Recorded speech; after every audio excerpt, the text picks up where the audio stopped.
environment can inspire you. Be inspired. Love it. Enjoy it. Be refreshed by it. Take it in.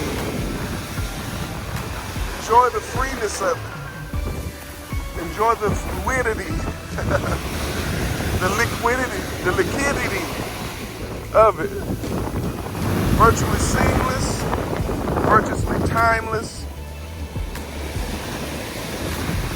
Where's the beginning, where's the end, doesn't even matter. But it is.